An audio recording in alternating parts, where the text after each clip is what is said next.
శ్రీమాత్రే నమః.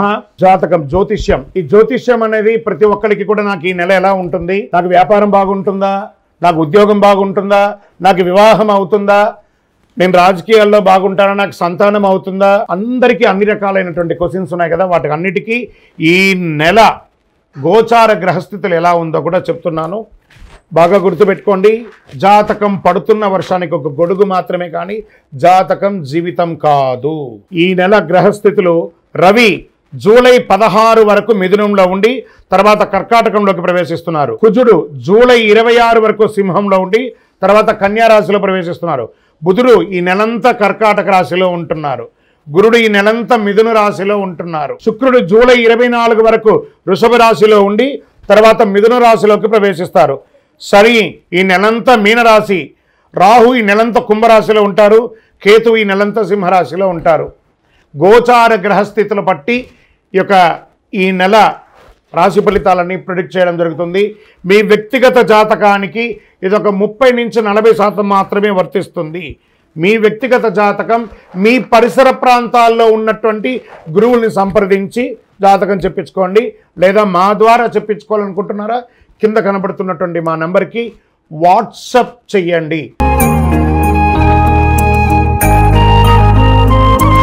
జ్యోతిషాస్త్రరీత్యా ద్వాదశ రాశుల్లో 12వ రాశి అయినటువంటి మీనరాశి మిత్రులారా, మీరు పూర్వాభాద్ర నక్షత్రం 4వ పాదం, ఉత్తరాభాద్ర నక్షత్రం 1, 2, 3, 4 పాదములు, రేవతి నక్షత్రం 1, 2, 3, 4 పాదాలకి జన్మించిన మీరు మీనరాశి వారిగా పరిగణించబడుతున్నారు. మీకు ఈ నెల శుభాశుభ ఫలితాలు ఎలా ఉన్నాయన్నట్టే, ప్రియమైనటువంటి మీనరాశి మిత్రులారా, 7.5 శని 7.5 జరుగుతుంది, నాకేమో అయిపోతుందని అపోహ పొందకండి. ఏమి కాదు, అన్నీ అద్భుతంగా ఉంటుంది. ఈ నెల కాస్త హెచ్చు తగ్గులు మాత్రం నిండి ఉంటుంది. ఖచ్చితంగా దాన్ని భరించాల్సిందే. అందుకని జీవితంలో ఏమి ఇబ్బంది రాదు. ఈ నెల తేలికపాటి నుండి మితమైన పరీక్ష కాలంగా కూడా చెప్పుకోవచ్చు. ఓపికగా ఉండండి.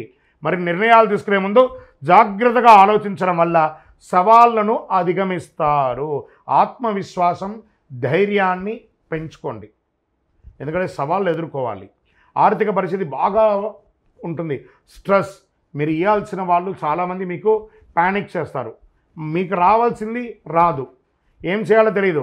లోన్కి వెళ్ళాలా, లేకపోతే చిట్ ఫండ్స్కి వెళ్ళాలా, ఆస్తిపాస్తులు అమ్మాలా అనే ఒక స్థితి వస్తుంది. కానీ ఓపిక పట్టండి, మాట్లాడండి. ఎవరికైనా ఇవ్వాలనుకుంటే వాళ్ళతో మాట్లాడండి, వాళ్ళని అవాయిడ్ చేయకండి. పరిష్కారం దొరుకుతుంది. అదనపు ఆదాయ ప్రయత్నాలు సత్ఫలితాలను ఇస్తుంది. పెద్ద రిస్క్ తీసుకోవడం లేదా కొత్త వ్యాపారాలు ప్రారంభించడం వద్దు. ఇది ఉత్తమ సమయం కాదు. 1-2 వ్యక్తిగత సమస్యలు కూడా పరిష్కారం అవుతాయి. లీగల్గా ఉన్నటువంటి కొన్ని ప్రాబ్లమ్స్ కొంచెం స్ట్రెస్ తీసుకొచ్చిస్తూ ఉంటుంది. మిత్రుల సహాయంతో కొన్ని ముఖ్యమైన వ్యవహారాలు పూర్తి చేస్తారు. ఆధ్యాత్మిక విషయాల మీద శ్రద్ధ పెరుగుతుంది. కుటుంబ జీవితం ఆనందంగా సాగిపోతుంది.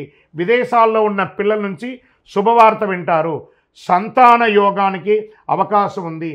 ప్రేమ వ్యవహారాల్లో సఖ్యత కాస్త లోపమవుతుందని జాగ్రత్త పడండి. మీ యొక్క పుత్రులు, కూతురు కానీ కొడుకు కానీ వివాహం నిశ్చయితార్థమయ్యే అవకాశాలు కనబడుతున్నాయి. ఉద్యోగంలో పై అధికారులు మీకు కొంచెం స్ట్రెస్ ఉంటుంది. వృత్తి జీవితంలో నిమిషం కూడా తిరిగిలేని పరిస్థితి ఏర్పడుతుంది. విద్యార్థులకు ఇది గడ్డు కాలం అని కూడా చెప్పచ్చు, కానీ సాధిస్తారు.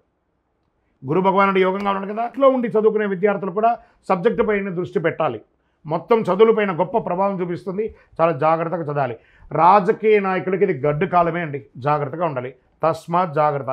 మీకు దస్తావేజులు, డాక్యుమెంట్స్ అన్నీ ఉంటాయి కదా, జాగ్రత్త. మిస్ప్రాపర్ అవ్వకుండా, లేదా లైసెన్స్ రెన్యువల్ అవన్నీ కూడా ఇబ్బంది ఉంటే చూసుకోండి. వ్యవసాయదారులకి చాలా బాగుంటుంది.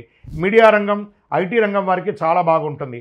ఆహారం తీసుకునేటప్పుడు ఆచితూచి ఆహారం తీసుకోండి. చంద్రాష్టమం జూలై 4, 7, 2025 3:19 ఉదయం నుండి 6, 7, 2025 4:01 వరకు చంద్రాష్టం ఉంటుంది. మళ్ళీ ఇదే నెల రెండోసారి కూడా చంద్రాష్టం వస్తుంది. 31, 7, 2025 11:15 ఉదయం నుండి 2, 8, 2025 11:52 వరకు చంద్రాష్టం ఉంటుంది. కాబట్టి ఈ యొక్క 2 రోజులు చాలా ఆచితూచి వ్యవహరించండి. ఏ విధమైనటువంటి దస్తావేజుల మీద సంతకం పెట్టాలన్నా, ఇతరులతో మాట్లాడాలన్నా చాలా జాగ్రత్త. ఏ విధమైనటువంటి మాట పట్టింపులకి అన్నదమ్ములు, అక్కచెల్లెలు, బంధుమిత్రులతో వెళ్ళకండి.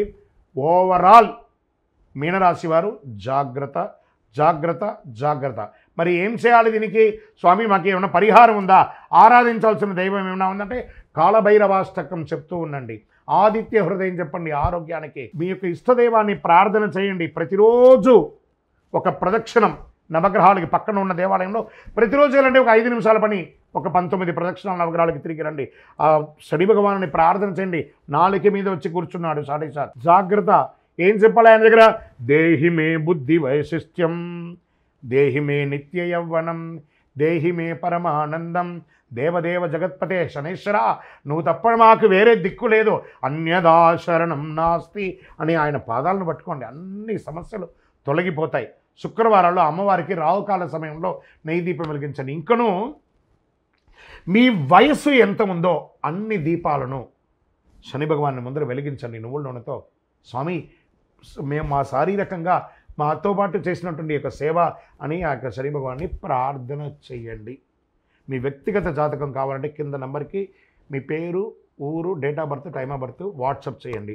ఇంకా మీ సమస్యలన్నీ కాస్త పరిష్కరించుకోవడానికి, కాస్త అనుకూలం పొందడానికి అతి శక్తివంతమైనటువంటి మా కరుంగాలి మాలను ధరించండి. ఈ మాల మన దేవాలయంలో 48 రోజులు పూజ చేసి చండీ సుదర్శన హోమాదులు చేసి దీనికి సంపుటి చేసి ల్యాబ్ టెస్ట్ చేసి మరీ అందిస్తున్నాం. మాల కావాలి అని మా కింద నెంబర్కి వాట్సప్ చేయండి. మీకు వివరాలన్నీ కూడా పంపిస్తారు. మీరందరూ కూడా క్షేమంగా ఉంటారు. ఇంకనూ ఈ ద్వాదశ రాశి ఫలితాలు పొందినవారు, ద్వాదశ రాశుల్లో ఉన్న ప్రతి ఒక్కరు కూడా మీరందరూ కూడా ఆయురారోగ్య ఐశ్వర్య భోగభాగ్యాలతో ఉండాలని అఖిలాండ కోటి బ్రహ్మాండ నాయకుడు శ్రీ ధర్మశాస్త్ర అయ్యప్ప స్వామి వారిని ప్రార్థన చేస్తూ, తిరుపతిలో 18 అవతారాలుగా కొలువై ఉన్నటువంటి అయ్యప్ప స్వామి వారి దేవాలయం జీవకొండలో ఉంది. ఆ దేవాలయాన్ని వచ్చి దర్శనం చేసుకోండి. జీవితంలో భాగ్యం ఉంటేనే, రాసి పెట్టి ఉంటేనే ఆ దేవాలయంలో అడుగు పెట్టగలరు. ఆ దేవాలయంలో వచ్చి దర్శనం చేసుకోండి, అష్టైశ్వర్యాలు పొందండి. మీకోసం ఎప్పుడు ప్రార్థన చేస్తూ ఉంటాను. చంద్రమౌళి వెంకటేష్ శర్మ. వందే మాతరం, వందే మాతరం, వందే మాతరం. విజయోస్తు.